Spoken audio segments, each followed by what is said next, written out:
Pejabat dan PNS digaji. COVID membuat mereka takut mati.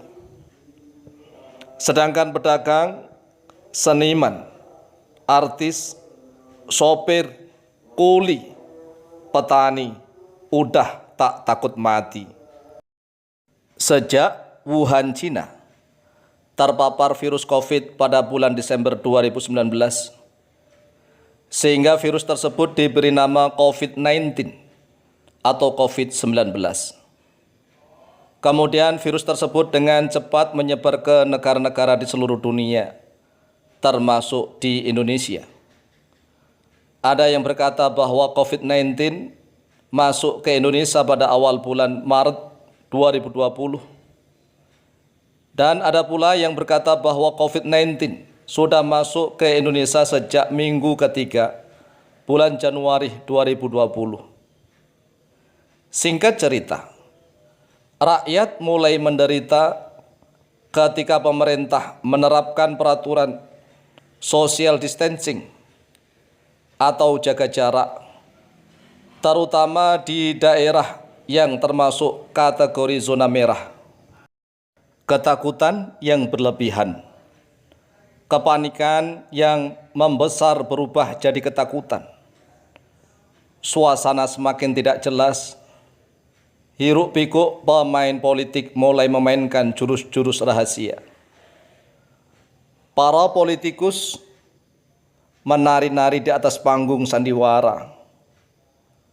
Dana dari pemerintah bantuan dampak COVID-19 dijarah. Bahkan rumah sakit pun ikut ambil bagian dalam kiprah. Berita penyebaran COVID-19 selalu disebar, seolah-olah jumlah kematian akibat COVID lebih besar daripada jumlah penderitaan masyarakat yang bukan pejabat, bukan pegawai negeri, dan bukan orang-orang yang menerima gaji setiap bulan. Mereka hanyalah rakyat jelata.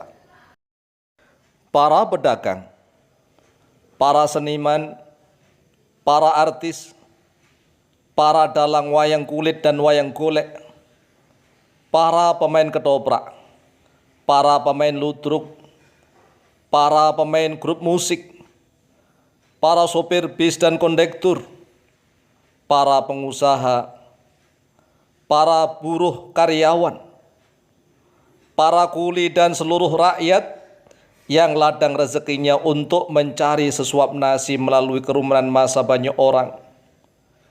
Mereka semua menjerit tak terdengar suara. Mereka semua menangis, tak mampu meneteskan air mata.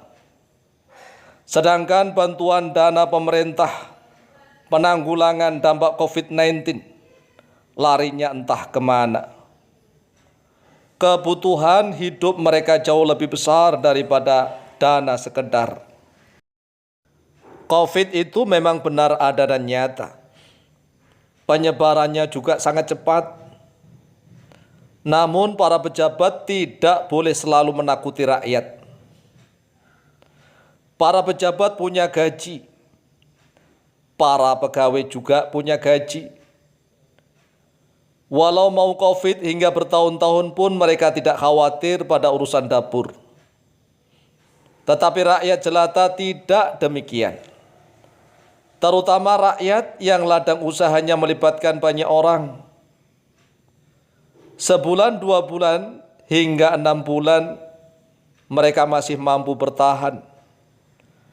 Namun, jika harus diam selama 1 tahun lebih, apakah mereka mampu menahan semua beban yang semakin bertumpuk? Jika mereka mau menangis, lalu kepada siapa mereka harus menangis? Jika mereka harus menjerit, lalu siapa yang sudi mendengar suara jeritan mereka? Apalagi ditambah kabar bahwa mereka dilarang mudik lebaran. Sebenarnya, untuk apa larangan itu? Siapa yang diuntungkan? rakyat kelaparan sudah tidak takut pada kematian. Para pejabat dan pegawai yang hidup nikmat dari hasil pajak uang rakyat, jangan berlaku khianat. Bebaskan rakyat mudik lebaran. Biarkan mereka berjuang untuk mengobati penderitaan mereka. Karena hanya itulah obat kebahagiaan mereka. Jika rakyat tetap dilarang mudik lebaran, maka sebaiknya larang pula pembayaran gaji kepada seluruh pejabat dan pegawai, agar semuanya bisa merasakan bagaimana rasanya menanggung beban hidup tanpa gaji. Sekali lagi, jika rakyat tetap dilarang mudik lebaran, maka sebaiknya larang pula pembayaran gaji kepada seluruh pejabat dan pegawai, agar semuanya bisa merasakan bagaimana rasanya menanggung beban hidup tanpa gaji. Jangan membuat aturan seenaknya sendiri, mentang-mentang hidupnya dan kebutuhan keluarganya ditanggung gaji pemerintah, hasil dari pajak uang rakyat. Itu namanya zalim. Itu namanya sewenang-wenang pada rakyat. Sudah saatnya pemerintah secara resmi membuka kembali aktivitas rakyat secara bebas, walaupun tetap diwajibkan mematuhi protokol kesehatan. Wahai para penguasa dan para pejabat, ingatlah dan takutlah kepada Allah.